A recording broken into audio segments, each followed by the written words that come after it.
All right. Peace, good day. Yours truly, Rob Diaz. That's right. Back out in nature. Why wouldn't I be, guys? Here at the wonderful Yomato Natural Scrub area here in South Florida in the city of Boca Raton. Today we are going to explore this wonderful natural scrub land. Now, this is not truly a coastal scrub that I've been sharing with you guys in previous videos. However, it is a natural sand hill pineland scrub where we see a lot of those common functions of the scrub ecosystem, the pines, the different Serena ripens, aka our saw palmetto, our sable palm trees. Of course, here we've got some ficus growing, which is become somewhat endemic. But I'm going to share some wonderful views, some wonderful information. We're going to be looking for various plants, doing our comparative analysis and contrast. Here they're claiming we will see a lot of prickly pear cactus, which I've been sharing with you guys. There's also the Florida dayflower, which is very common to find throughout central and southern parts of the state. Coastal plain stagger brush, of course the lovely sand pine. And this scrub apparently has the resurrection fern, guys. If you know anything about the resurrection fern, this is also referred to as the sacred fern in some cases. And it has the ability to basically go for a very long period of time without water. And when it gets into a rainy season, it kind of like comes back to life. It develops new growth and leaf, so it completely looks dead and then develops back into a natural 100% functioning fern. And that's a well-developed evolutionary characteristic of that plant. So we're going to try to see if we can find some of those. Additionally, I was looking earlier, and here you'll see we have some Sambucus canadensis. Here were some flowers that were growing. There's another umbellum of flowers growing there. And for those of you who aren't familiar with the scientific name, guys, you're looking at a wild elderberry plant. Here's a bunch of umbellums getting ready to perhaps bloom shortly and have food source for the birds, the berries. There's actually a couple right here. If you look really close, you'll see some immature fruit there. They're green, of course, toxic in that state. Must be properly prepared if you're using it medicinally. But let's get ready to go on this wonderful journey into this amazing Yamato natural area scrub. Okay, so as we make our way into the scrub, I'm noticing all different varieties of these air plants, guys. And if you don't know, that's in the genus Tillandsia. These are giant air plants, Tillandsia arcuata. Amazing amount and just thriving here, which again, as I said before, is usually a very good indication of the air quality. When we see these air plants, understand that they are living in a symbiotic relationship with their host plant, in this case being these laurels and these oaks. Just amazing relationship. And remember, they have the vascular leaf structure, which allows them to absorb moisture from the air through their trichome-like fuzz. If you notice the pattern, just an amazing species. So these are air plants, and in abundance. You'll see these sold in flower shops as exotics, not requiring any soil. Obviously they grow terrestrially, not on the ground, correction, but in the atmosphere. All right, let's continue our journey. As you can see, we've got a ton of muscadine grapevine growing here. Again, I wouldn't touch it. Start fruiting sometime in mid to late summer. There's a ton of the bidens. Of course, you guys see those in all my videos. The genus has so many different species, even sometimes I get confused. And I've noticed in this scrub there is a ton of the Sambucus elderberry.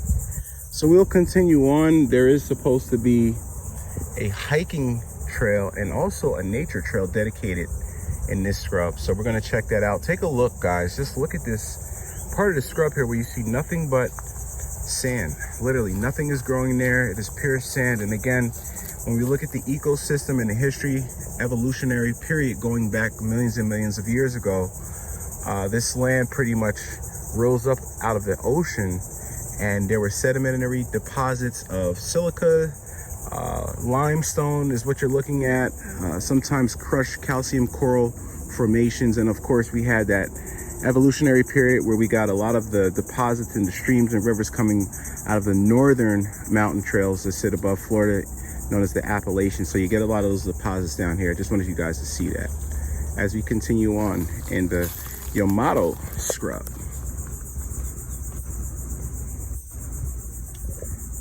And as we take another look, this is a beautiful, beautiful Americana species of the beautyberry. I was talking about this earlier. Now it is in bloom. Let's get a look at some of those flowers so we can see what we got going on here. And they just look beautiful. You've got a nice formation of an umbellum. There's some pistils and petioles. Let me see if we can get a closer look. And there are some immature berries forming down there. If you look, you'll see a few of them, but they will turn a bright purple fuchsia, and they traditionally were used in many different ways by the native tribes of the Seminoles. Dye is one source of dye, and many other things which we probably won't know about because they were never really documented. But this is a wonderful native because those flowers will attract your pollinators, the butterflies, sometimes hummingbirds, and this is in the vervain family, by the way. American beautyberry.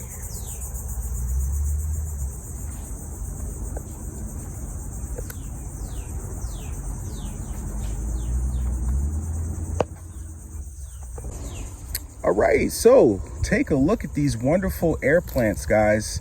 Now, talking about air plants, obviously what you're looking at is on the ground. So these are well adapted, and they have been growing here for quite some time. They're very large in size. Usually they don't get this big. We know air plants are not typically going on the ground, but I had to show you adaptation of plants. Okay, and this one here even has put out a stem, which is probably going to produce some type of flowers that I've never ever seen this before. As far as size, they do put down stems when they are on the tree to drop, usually, you know, down toward the ground, but these are growing up. It's amazing to see that adaptation. I had no idea what these were. Of course, knowing they're in the bromeliad family, but never seeing them growing like this on the ground. Just look at the size. Okay, that's what really caught my attention, if you will. And as you can see, they've got that center collector cup, just like pineapples, others in the bromeliad family, to collect their water because they really don't put out any leaves, or excuse me, any roots. Now, there was another one that I came across. Let me see if I can find it down here. Oh yeah, here you go. So if you take a look, you'll see there's no real true root structure, just an extension of the stem, because most of that, what water absorption occurs through its leaf structure.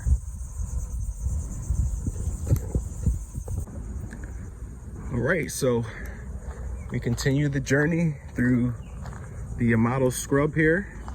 And like I said, guys, this is not a truly coastal scrub. So I was thinking to myself, there is a canal system here. Now, it's not a natural canal from what I understand, but it is a man-made canal. And that canal probably contributes to the moisture content of the air. And this is probably why we're seeing these abnormally large size air plants, if you will. And here's another one, look. Look at that. It's like a pineapple just growing in the tree. Beautiful, beautiful. You know, you come out here and you pick these things up and you take them back home and you stay out of Home Depot. So you don't have to worry about, you know, wasting all this daggone money. Look at this one on the ground, almost literally on the ground, right? And it's starting to put out its flowers here.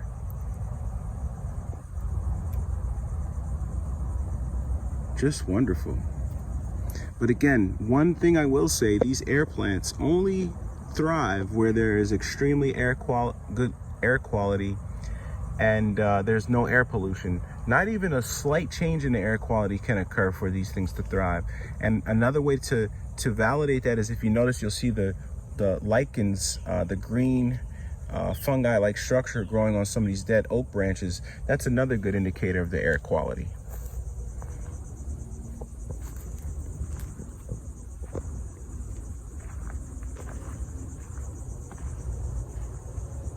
And we've got some ferns over here, it looks like. I'm not familiar. Let's see if we turn these guys over and identify any kind of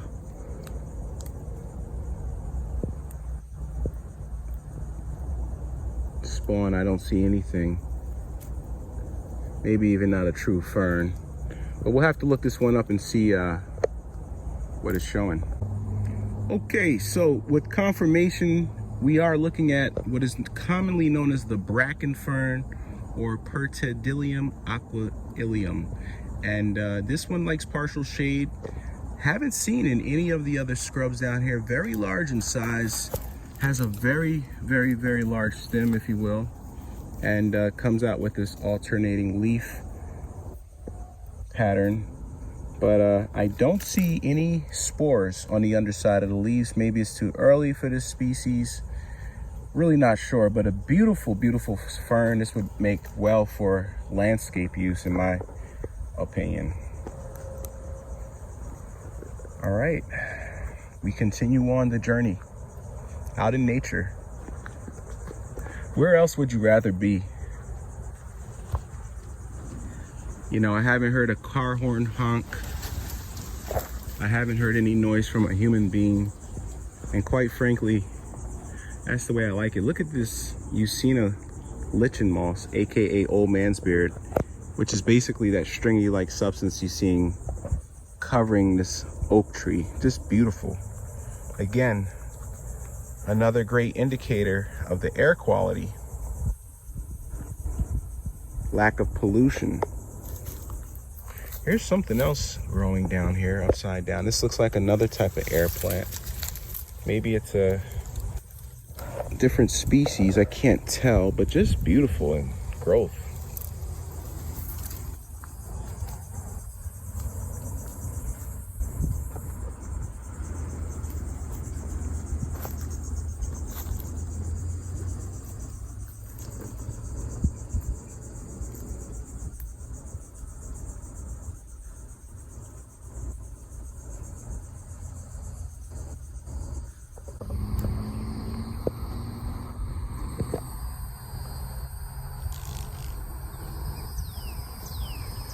You wouldn't think you were in South Florida looking at this landscape. Almost makes you feel like you're somewhere out in the Yuma proving grounds, or the salt flats, if you will. But we are truly in a South Florida ecosystem. Now, I want you to take note of this minor terrain change here. If you look, it's a little increased hill. So we have like this berm that rises up.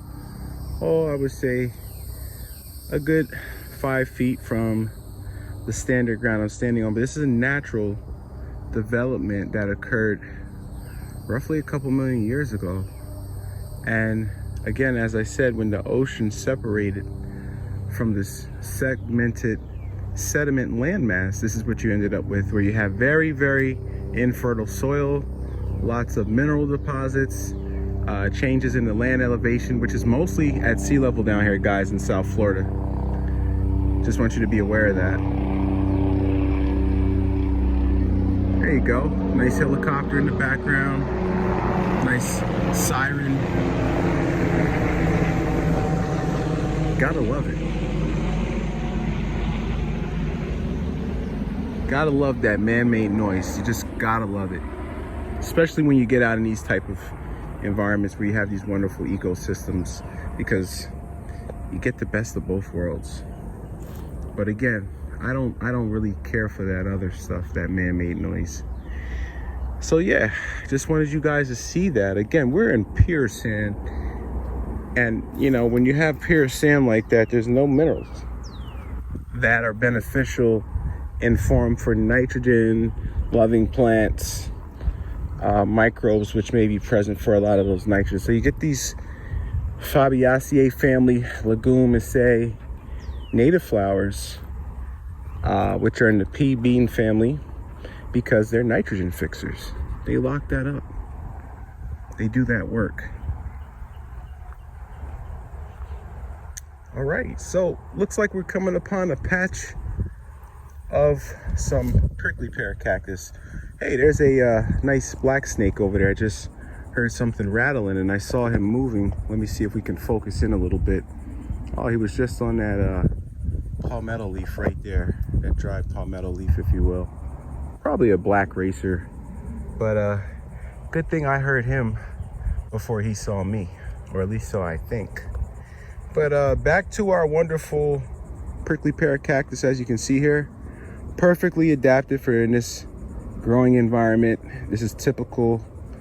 This one doesn't have any fruits on it, but these guys live forever without water.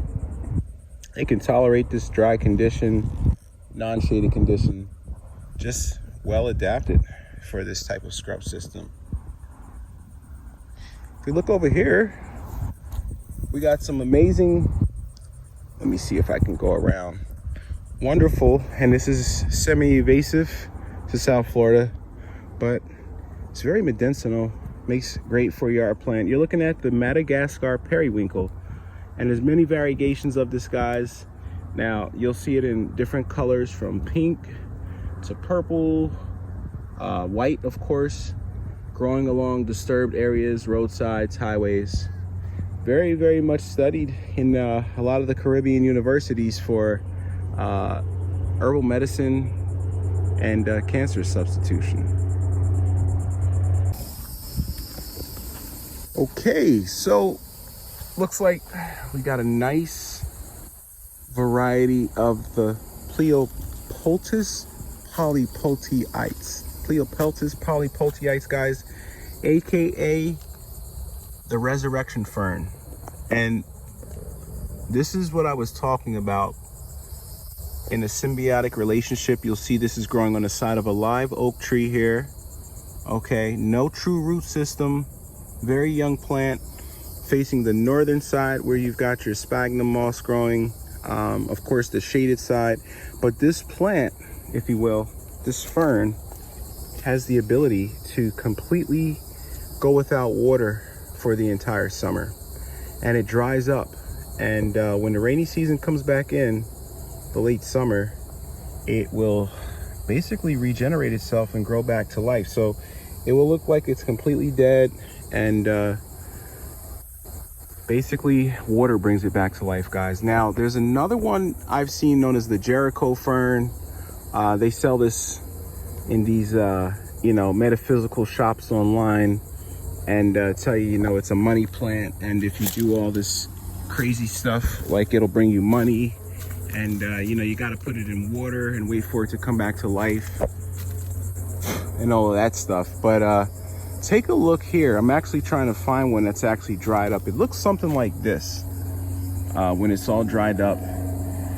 And you just set it like in a little bowl of water, and it overnight comes back to itself looking like this. Now let's take a look at the underside of the leaves, guys. Of course, we know the ferns will spread these spores, okay, and that's how they repopulate themselves. So you can take these spores, if you got the human environment, and start growing your own, which is something I'm probably going to start doing. And I don't encourage anyone to take any wild specimen from controlled preserves, federal, state parks. Make sure you comply with all the laws and regulations, but this is for the better cause of nature, because unfortunately mankind isn't really helping all the time.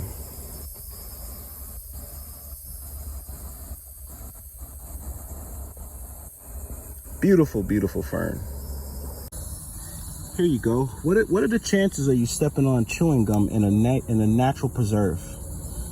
Right? You come all the way out here away from mankind and civilization and a whole bunch of nonsense, and human nature never fails you. This is why, humans aren't always good. Imagine this mint, chewing substance gets stuck on some bird feather, or a caterpillar gets in this. Must be nice. Must be nice to be a snob human and just walk around and spit things on the ground and screw up other people's ecosystems. Must be nice.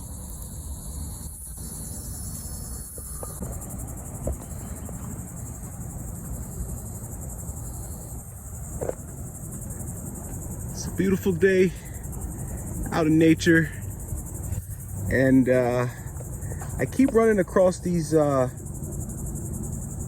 what are supposed to be sensitive plants, or partridge pea plant, which is in the Fabaceae family. As you can see, that trademark alternate leaf pattern, those yellow trifolia flowers, guys.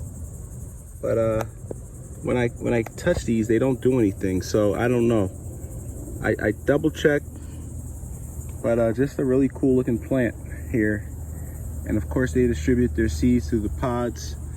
There's a ton of red ants here, so we got to be careful, but I just want you guys to see that in its distribution. And we'll continue on. Some of them are even growing right here in the path, if you will, which is a good sign, because it means that this is typically not disturbed, and you don't have a lot of people coming back here, which is even better for me. More off the beaten path, the better. So just a beautiful, beautiful, lovely day here in the Yamato scrub, out in nature, taking advantage of what she has to offer. You know, you're never ever going to find this in a mall or at somebody's backyard, you know, or in some extremely lavish and lavagant upscale setting. You're only going to find this out in Mother Nature. And every day these things are disappearing and going away. So I just want to share. I want to make sure we're staying aware of the things that matter in our native environment. Being in these wonderful environments of nature. So I just stumbled across a very interesting species of fungi. This is in the Clandoceaceae fungi family, somewhere with the lichens, ground mosses. But look at that. Look at how beautiful they are. It's just like a seafoam green sponge on the ground here. And I haven't seen this anywhere else. Structure growing amongst a coastal scrub, subcoastal if you will, but just in abundance. So beautiful. Clandoceaceae family of fungi. Some type of species of ground moss, guys. I'm not 100% sure which one, but beautiful. Kind of looks like that reindeer moss we see up north in the tundra-like areas. And you can even see this growing way back underneath some of the brush. Just beautiful.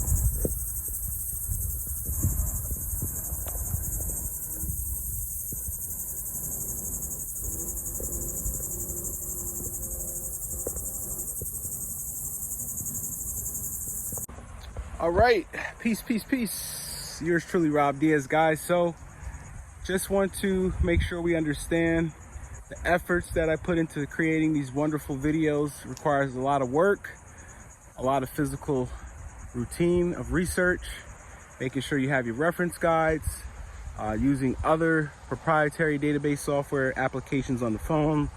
And of course, we have to deal with the elements of nature, the pests, the chiggers, the ticks, and so much more. If you love the content that I'm sharing, please subscribe to this YouTube channel.